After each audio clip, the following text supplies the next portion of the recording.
And that adds a lot of power to the brand because it gives people the understanding of the international element to it. And you're seeing now with, for example, the drones, a lot of companies now are trademarking, patenting their themselves because of the development internationally. So it's a very key element for individuals and businesses to use. I mean, what is a brand? Is it a logo? Is it a font color? What is a brand, and why should people care? Not People, necessarily about your branding, but branding as a whole. yeah, people care because it gives them an understanding of the culture and mindset, as I said probably in the last interview that we did together. But I go further than that now. It gives you an international reach when you've got the trademark or the copyright. It's very important to have that because then no one else can call themselves, in my case, the broker of brokers. They just can't do it because they'll be sued. So that's the end of that. And you need that protection when you're developing. So, for example, Rolex, Adidas, Nike, Facebook, all the very big, powerful companies in the world will have their trademark internationally so that people can't just call themselves that. Okay, so you've trademarked the phrase, you call yourself broker of brokers. The broker of brokers and broker of brokers. Okay, but if there's no substance behind the brand, what does the brand mean apart from a logo? Yeah, well, the substance is what you're actually doing for the world, in my opinion, what you're doing for the clients, how you're empowering, what the culture is, what the perception and the reality, not just the reality, also the perception is, and how you represent. In my case, personally, I'm also the broker of brokers and it's my brand, I'm the owner. But people that work with me, associated with me, like to be associated with that brand because of the cachet of the international and the name itself. But I mean, you famously say that you have to, you have to have style over substance. But surely, if there's no substance, what the style is irrelevant. I say that style without substance without style has no meaning. You picked up on one of my catchphrases. I also say the more powerful you are in wealth and greatness, the more you give to the world, and the legends are our students. Or you should give to the world. Many people don't know, do they? Because they're not looking at the big picture. This interview today is about the big picture of many things: property, world, estate agency, the branding. And the big picture is looking a bit further than just a transaction. You've got to think to yourself, how can I really be of value to the people that I'm working with and for? I agree with you that I'm a huge believer that if you give in this world without expectation and return, it always comes back to you. Why do you think people can't see that? Most people can't see that. Because they're under pressure. I mean, for example, with the virus, the COVID virus, a lot of companies have gone under because before the virus they were in trouble and this took them out. So they were over leveraged and they found that was a problem. So you have to, in a sense, look at the long-term picture.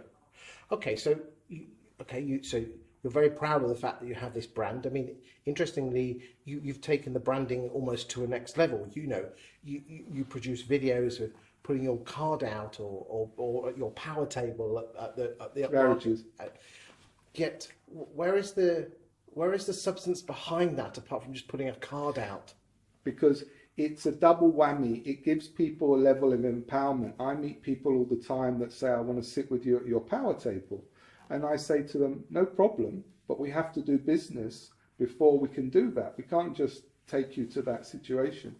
And also it gives people something to identify with. So they see the look, they see the brand, and they're comfortable with it because they recognize. People need something to recognize. So are you saying that you get business because you're involved in property and stockbroking and films, finance, and other things?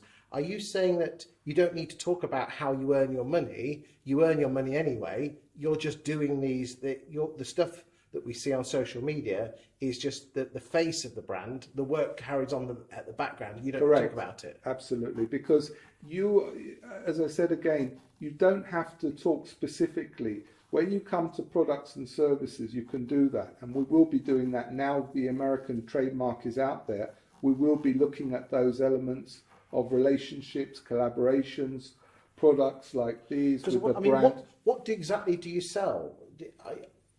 Now it's a consultancy service. So it's a case of introducing, so for example, with the movie industry, they asked us to come in, introduce investors and close the deals. So are you a facilitator then? Very much facilitator, but it's bigger than facilitating because it's also making sure we say another thing that is quite recent because we're developing and evolving all the time, the best of the best. Now, when you're saying that, you're putting yourself on the line because you're saying that you're the best of the best and the people that you deal with must be. So, for example, with, say, mortgage brokers, okay, or solicitors, and I talked about this in the TIP TV. I don't know if you saw that interview. I did do, yes. I talked about checking the companies. I deal with these people personally myself. So the teams that I give to other people, I'm dealing with. So I know what they're like. So there's no point, so what you're saying is that there's no point in you talking about if a mortgage arranger, what mortgage rates are available. What you're saying is that's in the background.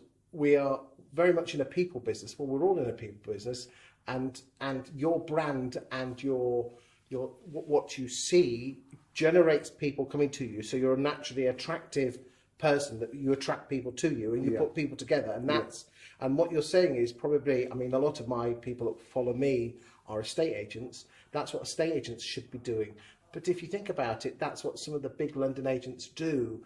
Your Savills and your Knight Franks of this world. Yeah, but and I've got a lot of respect for them, especially Knight Frank, because they've got that level of emotional intelligence that's key. Do you think that's where people are lacking? That actually branding isn't just a logo; it's the person and how somebody makes you feel or a firm makes you feel. Very much so. It's the experience. So what can people do? It isn't just a case of just getting a trademark all over the world. That's part of it. That's part of it. Okay. You need that, but you also have to show people that every way that you're working and thinking and operating, what you put out on the social media, LinkedIn, everything that you say and do must be coming from one hymn sheet of empowerment. Don't just put something for the sake of it. Do it because you're actually educating, you're entertaining, and you're empowering. All the E's, because people then come away with a feeling of, wow, you know what? I've got another idea, but this has made me feel good. And that feeling of fun, in a way, brings us back to childhood, where we were the most creative. In the next video, I'd like to delve a little bit deeper and go looking at emotional intelligence and how it is important in the 2020s for business. Is that okay? Perfect. Thank you for your time today, boss. Lovely.